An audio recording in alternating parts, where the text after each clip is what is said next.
ನಮಸ್ಕಾರ ರೀ ಎಲ್ಲರಿಗೂ. Welcome to the new vlog. ನೀವು ನೋಡ್ತಾ ಇದ್ರೆ YouTube channel Venkatesh H Pujar. So ನೋಡ್ರಿ, ಇವತ್ತು ತಾರೀಕು 8 ಜೂನ್ 2025. ಇವತ್ತು ಸಂಡೇ ಐತ್ರಿ. ಸೊ ಇವತ್ತು ನಾವು ಹೋಗ್ತಾ ಇದ್ದೀವಿ ಧಾರವಾಡ ವೆಡ್ಡಿಂಗ್ ರಿಸೆಪ್ಷನ್ ಅಟೆಂಡ್ ಮಾಡಲಿಕ್ಕೆ. ನಮಗೊಬ್ಬರು ಬೇಕಾದರ್ದು ವಾಸವಿ ಮತ್ತು ನಿತಿನ್ ಅವ್ರ ವೆಡ್ಡಿಂಗ್ ರಿಸೆಪ್ಷನ್ ಇದೆ, ಅದನ್ನ ಅಟೆಂಡ್ ಮಾಡೋಕ್ಕೆ ಧಾರವಾಡ ಹೋಗ್ತಾ ಇದ್ದೀವಿ. ಸೊ ಅದು 7:30-8 ಗಂಟೆ ಸುಮಾರು ಕಾರ್ಯಕ್ರಮ ಇದೆ, ಫಂಕ್ಷನ್ ಇದೆ. ಅದಕ್ಕೆ ನಾವು ಬೆಳಿಗ್ಗೆ ಲಘುನ ಬಿಡ್ತಾ ಇದ್ದೀವಿ ರೀ. ಇಲ್ಲಿ ಮಧ್ಯಾಹ್ನ 2 ಗಂಟೆಕನ ನಮ್ಮ ಗದಗ್ಲಿಂತ್ರ ಬಿಡ್ತಾ ಇದ್ದೀವಿ. ನಾವು ಇವತ್ತು ಹುಬ್ಬಳ್ಳಿ ಧಾರವಾಡದಂತಲ್ಲಿ ಇರುವ ಧಾರ್ಮಿಕ ಸ್ಥಳಕ್ಕೆ ಕೂಡ ಭೇಟಿ ನೀಡಬೇಕಂತ ಕಾರ್ಯಕ್ರಮ ಪ್ಲ್ಯಾನಿಂಗ್ ಮಾಡ್ಕೊಂಡಿವ್ರಿ. ಸೊ ಇವತ್ತು ನಾವು ಎಲ್ಲೆಲ್ಲಿ ಹೋಗ್ತೀವಪ್ಪ ಅಂದ್ರೆ ನೋಡ್ರಿ, ಹುಬ್ಬಳ್ಳಿ ಸಿದ್ಧಾರೂಢ ಮಠ, ಇಸ್ಕಾನ್ ಟೆಂಪಲ್ ಧಾರವಾಡದ, ನುಗ್ಗಿಕೇರಿ ಹನುಮಾನ್ ಟೆಂಪಲ್ ಧಾರವಾಡ, ಮತ್ತು ಸೋಮೇಶ್ವರ ಟೆಂಪಲ್ ಧಾರವಾಡ ಹೋಗ್ತೀವಿ ರೀ. ಈಗ ನೋಡೋಕೆ ಕುಂತಿರ್ಬೇಕು ನೀವು, ಅಲ್ಲಿ ಹುಬ್ಬಳ್ಳಿ ನಾವು ರೀಚ್ ಆಗಿದ್ದೀವಿ. ಇದು ಸ್ಟೇಷನ್ ರೋಡು. ಸೊ ಈ ಸ್ಟೇಷನ್ ರೋಡ್ಲಿಂತ ಈಗ ನೋಡ್ರಿ, ನಾವು ಮೊದ್ಲು ಎಲ್ಲಿ ಹೋಗ್ತೀವಪ್ಪ ಅಂದ್ರೆ ಹುಬ್ಬಳ್ಳಿ ಸಿದ್ಧಾರೂಢ ಮಠಕ್ಕೆ ಹೋಗೋ ಪ್ಲ್ಯಾನಿಂಗ್ ಐತ್ರಿ. ಹುಬ್ಬಳ್ಳಿ ಸಿದ್ಧಾರೂಢ ಮಠ ನೋಡ್ರಿ, ನೀವು ಹುಬ್ಬಳ್ಳಿ ರೀಚ್ ಆಗಿರಿ ಅಂದ್ರೆ, ಅವತ್ತು ನಾವು ಹೋದಾಗ ಮಳೆನೇ ಇತ್ತು ಜಟಿ. ಹುಬ್ಬಳ್ಳಿ ನಮ್ಮದು ಸೆಂಟ್ರಲ್ ರೈಲ್ವೆ ಸ್ಟೇಷನ್ ಐತೆ ನೋಡ್ರಿ, ಅಲ್ಲಿಂದ 4.5 ಕಿಲೋಮೀಟ್ರಿಗೆ ಸಿದ್ಧಾರೂಢ ಮಠ ಐತ್ರಿ. ಇದು ಒಂದು ಭಾಳ ಪ್ರಸಿದ್ಧ ಆದಂಥ ಮಠ ರೀ ಹುಬ್ಬಳ್ಳಿಗೆ. ಹುಬ್ಬಳ್ಳಿ ಅಂದ್ಬಿಟ್ಟೆ ಕೆಲವೊಂದಿಷ್ಟು ಜನ ಸಿದ್ಧಾರೂಢ ಮಠನ ನೆನಪು ಬರೋದ್ರಿ ಮೊದಲು, ಯಾಕಂದ್ರೆ ನಮ್ಮ ರೈಲ್ವೆ ಸ್ಟೇಷನ್ ಹೆಸರನ್ನು ಅಜ್ಜಾರ ಹೆಸರು ಮೇಲೆ ಇಟ್ಟಾರ್ರಿ. ಸೊ ಇಲ್ಲಿ ನೋಡ್ರಿ, ಈಗ ನಾವು ಈಗ ದಾರ್ಯಾಗಿ ಸ್ವಲ್ಪ ಎಂಟ್ರಿ ಆದ ತಕ್ಷಣ ಈ ರೀತಿ ಇರ್ತೈತಿ. ನಬರ್ಕ ಅಂಗಡಿ ದಿನಸಿ ಅಂಗಡಿ ಎಲ್ಲ ಇರ್ತಾವ್ರಿ. ಸೊ ಹುಬ್ಬಳ್ಳಿ ಸಿದ್ಧಾರೂಢ ಮಠ ಏನೈತೆ ನೋಡ್ರಿ, ಇದು ಶ್ರೀ ಸಿದ್ಧಾರೂಢ ಸ್ವಾಮಿ ಅವರು ನಿಧನ ಆದ ನಂತರ ಕಟ್ಟಿಸಿದಂಥ ಮಠ ರೀ ಇದು. ಮತ್ತು ಶ್ರೀ ಸಿದ್ಧಾರೂಢ ಸ್ವಾಮಿ ಅವ್ರು ಏನದಾರ ನೋಡ್ರಿ, ಇವರು ಒಬ್ಬರು ಧರ್ಮಗುರು ಹಾಗೂ ಸಮಾಜ ಸೇವಿ ಇದ್ರು ರೀ. ಅಜ್ಜಾರು ನೋಡ್ರಿ ಯಾವ ಊರ್ದಾರ ಅಂದ್ರೆ ಚಕ್ಕಳಾಪುರ ಬೀದರ್ದವ್ರಿ. ಸೊ ಮತ್ತು ಅಜ್ಜಾರು ನಿಧನ ಆದ ನಂತರ ಇದು ಮಠ ಕಟ್ಟಿದ್ದು. ಮಠದಾಗ ನೋಡ್ರಿ ಟೋಟಲ್ 3 ಗುಡಿ ಟೈಪ್ ಕಾಣ್ತಾವೆ, 1, 2, 3. ಇದು ಒಂದೇದ್ರಿ. ಇದು ಏನಪ್ಪ ಅಂದ್ರೆ ಶ್ರೀ ಸಿದ್ಧಾರೂಢ ಸ್ವಾಮಿ ಸಮಾಧಿ ಮಂದಿರ. ಅಜ್ಜರ್ದು ಸಮಾಧಿ ಇದ್ರಾಗ ಗುಡಿಯಾಗ ಐತ್ರಿ. ಸೊ ಇಲ್ಲಿ ನಿತ್ಯ ಪೂಜೆ ಆಗ್ತೈತ್ರಿ. ಮತ್ತು ಒಬ್ಬರು ಇಲ್ಲೇ ವೀಣೆ ಇಟ್ಕೊಂಡು ನಿಂತಿರ್ತಾರೆ, ಒಬ್ಬರು ಬಾರ್ಸಕ್ಕ, ಅವ್ರೇನೋ ಅದನ್ನ ಒಟ್ಟ ಇಟ್ಟೇ ಇಲ್ಲ ಅಂತ ಕೇಳ್ಪಟ್ಟೆ. ಸೊ ಇದ್ರ ಬಾಜುದಾಗ ಮತ್ತು ಶ್ರೀ ಗುರುನಾಥ್ ರೂಢರ ಸ್ವಾಮಿ ಸಮಾಧಿ ಮಂದಿರ ಐತ್ರಿ.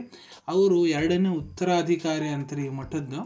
ಈಗ ಇದ್ರ ಬಾಜುದಾಗ ಇಲ್ಲಿ ನೀವು ಇದು ಕೈಲಾಶ ಮಂಟಪ ರೀ. ಈಗ ಇದ್ರ ಬಾಜುದಾಗ ಇಲ್ಲಿ ನೋಡೋವಂತಿರಲಿಲ್ಲ, ಇದು ಗುರುನಾಥ್ ಸ್ವಾಮಿ ಅವ್ರದ್ದು ಮಂದಿರ. ಅದ್ರ ಬಾಜುದಾಗ 1ನೇದು ಐತೆ ನೋಡ್ರಿ, ಅದು ಸಿದ್ಧಾರೂಢ ಸ್ವಾಮಿ ಸಮಾಧಿ ಮಂದಿರ ರೀ. ಸೊ ಟೋಟಲ್ 3 ಇರ್ತಾವ್ರಿ ಇಲ್ಲಿ.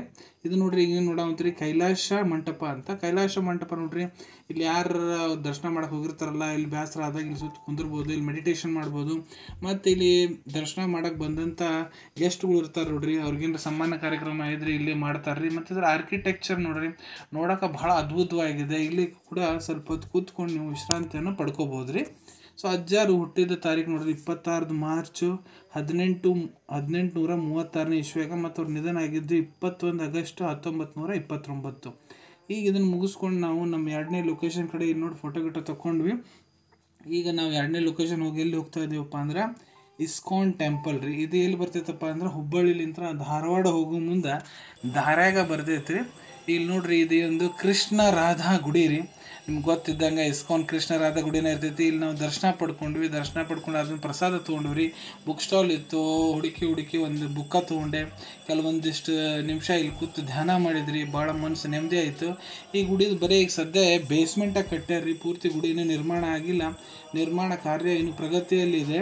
ಸೊ ಇದು ಕಟ್ಟಾದ ಮೇಲೆ ನಾನು ಅನ್ಕೊತೀನಿ ಒಂದು ಬಹಳ ದೊಡ್ಡ ಗುಡಿ ಕೂಡ ಇಲ್ಲಿ ನಿರ್ಮಾಣ ಆಗ್ತಿದೆ ಅಂತ ಹೇಳ್ಬೋದು. ಈ ಸದ್ಯ ಬೇಸ್ಮೆಂಟ್ ಕೂಡ ಬಹಳ ಚೆನ್ನಾಗಿ ತಯಾರು ಮಾಡಿದ್ರಿ. ಮನ್ಸು ಬಹಳ ಇಲ್ಲಿ ಬಂದು ನೆಮ್ಮದಿ ಆಯಿತು. ಇಲ್ಲಿಂದ ನೋಡ್ರಿ, ಇಲ್ಲಿ ಫೋಟೋ ತಗೊಂಡು ಮತ್ತು ನಾವು ಫ್ಯಾಮ್ಲಿ ಜೊತೆಗೆ ಹೋಗಿದ್ರಿ, ಪೂರ್ತಿ ಫ್ಯಾಮ್ಲಿ ಹೋಗಿತ್ತು. ಈಗ ನಾವು ಇಲ್ಲಿ 3ನೇ ಧರ್ಮಸ್ಥಳಕ್ಕೆ ಹೋಗ್ತಾ ಇದ್ದೀವಿ. ಇದು ಯಾವುದಪ್ಪ ಅಂದ್ರೆ ನುಗ್ಗಿಕೇರಿ ಹನುಮಾನ್ ಟೆಂಪಲ್ ಧಾರವಾಡ.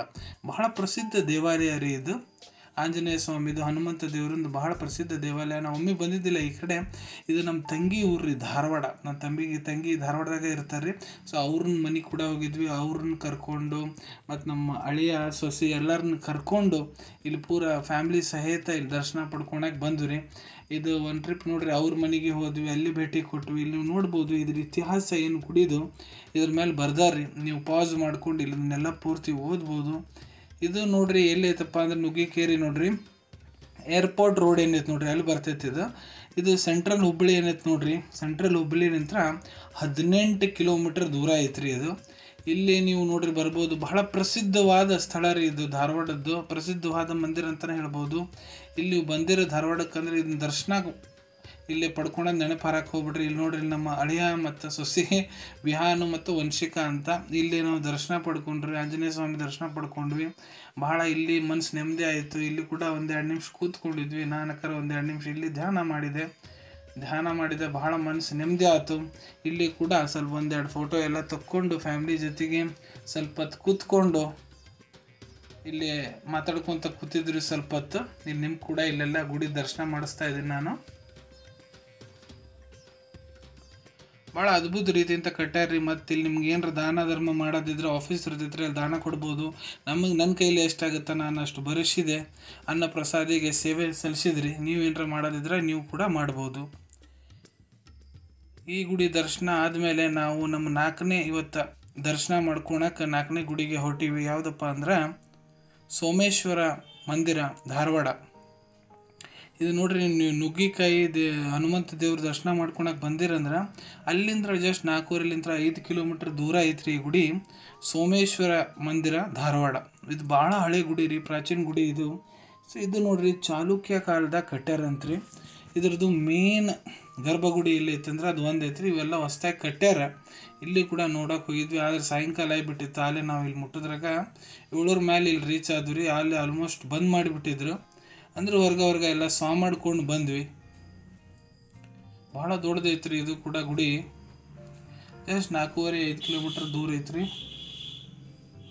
ನಮ್ಮದು ಮೇನ್ ಆಂಜನೇಯ ನುಗ್ಗಿಕೇರಿ ಆಂಜನೇಯ ದೇವಸ್ಥಾನ ಏನಿದೆ ಅಲ್ಲಿಂದ 4.5 ಕಿಲೋಮೀಟ್ರ್ ದೂರ ಆಗುತ್ತೆ ರೀ. ನೀವು ಆಂಜನೇಯ ಸ್ವಾಮಿ ನುಗ್ಗಿಕೇರಿ ಹನುಮಂತ ದೇವ್ರ ದರ್ಶನ ಮಾಡಕ್ಕೆ ಬಂದಿರಂದ್ರೆ ಇಲ್ಲಿ ಕೂಡ ಬರೋದು ಮರೆಯಕ್ಕೆ ಹೋಗ್ಬೇಡ್ರಿ. ಭಾಳ ವಿಶಾಲವಾಗೈತ್ರಿ ಇದು ಮಂದಿರ ಕೂಡ. ಇಲ್ಲಿ ಕೂಡ ಎಲ್ಲ ಸುತ್ತಿದ್ವಿ, ಎಲ್ಲ ದರ್ಶನ ಪಡ್ಕೊಂಡ್ವಿ. ನೀವು ನೋಡ್ಬೋದು. ನಮ್ಮ ತಂಗಿ ಮನೆ ಧಾರವಾಡದಾಗ ಐತ್ರಿ. ಸೊ ಅವ್ರನ್ನೂ ಎಲ್ಲ ಕರ್ಕೊಂಬಂದಿದ್ವಿ. ಅವ್ರನ್ನೂ ಭೇಟಿ ಆದಂಗೆ ಆಯಿತು. ನಮ್ಮ ಅಳಿಯ ಸೊಸೆನೂ ನೋಡ್ದಂಗೆ ಆಯಿತು. ಮನಸ್ಸು ಭಾಳ ನೆಮ್ಮದಿ ಆಯಿತು. ಮತ್ತು ಇವತ್ತಿನ ದಿನ ಎಲ್ಲ ಭಾಳ ಚೆನ್ನಾಗಿ ಹೋಯ್ತು ರೀ. ನಮ್ಮದು ಭಾಳ ಒಳ್ಳೆಯ ರೀತಿಯಾಗಿ ಇವತ್ತು ಟೈಮ್ ಸ್ಪೆಂಡ್ ಆಯಿತು. ಇದು ನೋಡ್ರಿ, ಇದು ಮೇನ್ ಗರ್ಭಗುಡಿ ಇದು ಗುಡಿದು. ಇದ್ರ ಒಳಗೆ ಹೋದ್ವಿ. ಇಲ್ಲಿ ಕೂಡ ಪೂಜಾರಿಯವರು ಇದ್ದರು. ಪೂಜಾರಿಯವರು ಪೂಜೆ ಮಾಡಿದರು. ನಮ್ಗೆ ಆರತಿ ಕೊಟ್ಟರು. ಆರತಿ ತೊಗೊಂಡ್ವಿ. ಸ್ವಲ್ಪ ಪ್ರಸಾದ ತೊಗೊಂಡ್ವಿ. ಇಲ್ಲಿ ಕೂಡ ಕೆಲವೊಂದು ನಿಮಿಷ ಕೂತ್ಕೊಂಡ್ವಿ. ಭಾಳ ಪ್ರಾಚೀನ ಮಂದಿರ ರೀ ಇದು. ಇದ್ರ ಆರ್ಕಿಟೆಕ್ಚರ್ ಏನೈತೆ ನೋಡ್ರಿ. ಇದ್ರಾಗ ಏನೋ ನಾವು ಹೊಸದು ನಮ್ಮನೆ ಟಚ್ ಮಾಡಿಲ್ಲ. ಮತ್ತು ಇವ್ರು ಏನೋ ಅದಕ್ಕೆ ಭಾಳ ಪ್ರಾಚೀನ ಮಂದಿರ ಐತ್ರಿ. ಇಲ್ಲಿ ಕೂಡ ಸ್ವಲ್ಪ ಹೊತ್ತು ಕೂತ್ಕೊಂಡು ದರ್ಶನ ಮಾಡಿಕೊಂಡು ಇದು ನಮ್ದು ಇವತ್ತಿಂದು ಲಾಸ್ಟ್ ಧಾರ್ಮಿಕ ಸ್ಥಳ ರೀ. ಇದಾದ್ಮೇಲೆ ನಾವು ಹೋಗ್ತಾ ಇದ್ದೀವಿ ವಾಸವಿ ಮತ್ತು ನಿತಿನಂದು ವೆಡ್ಡಿಂಗ್ ರಿಸೆಪ್ಷನ್ ಅಟೆಂಡ್ ಮಾಡೋಕ್ಕೆ. ವಾಸವಿ ಮತ್ತು ನಿತಿನ್ ಏನದ ನೋಡ್ರಿ, ಇವರು ಮ್ಯಾರೇಜ್ ಆಗಲಿ ಗುಲ್ಬರ್ಗದಾಗ ಆಗಿತ್ತು ರೀ. ಏನೋ ಕಾರಣವಶ ನಾವು ಅದನ್ನು ಅಟೆಂಡ್ ಮಾಡ್ಲಿಕ್ಕೆ ಆಗಲಿಲ್ಲ. ಸೊ ಇದನ್ನು ಅಟೆಂಡ್ ಮಾಡೋಕೆ ನಾವು ಬ್ರೋವಮ್ ಗಾರ್ಡನ್ ಹೋಟೆಲ್, ಗೋವಾ ರೋಡ್, ಧಾರವಾಡಕ್ಕೆ ಬಂದಿದ್ವಿ. ಭಾಳ ಒಳ್ಳೆ ರೀತಿಯಿಂದ ಪಾರ್ಟಿ ಇತ್ತು. ಎಲ್ಲರನ್ನೂ ಭೇಟಿಯಾಗಿ ಭಾಳ ಚಲೋ ಅನಿಸ್ತು. ಸೊ ಇವತ್ತಿನ ಬ್ಲಾಗ್ ಇಲ್ಲೇ ಮುಗಿಸೋಣ. ಸಿಗೋಣ ನಿಮ್ಮೆಲ್ಲರಿಗೂ ಮತ್ತೊಂದು ವಿಡಿಯೋದಾಗ. Till then take care. ಧನ್ಯವಾದ.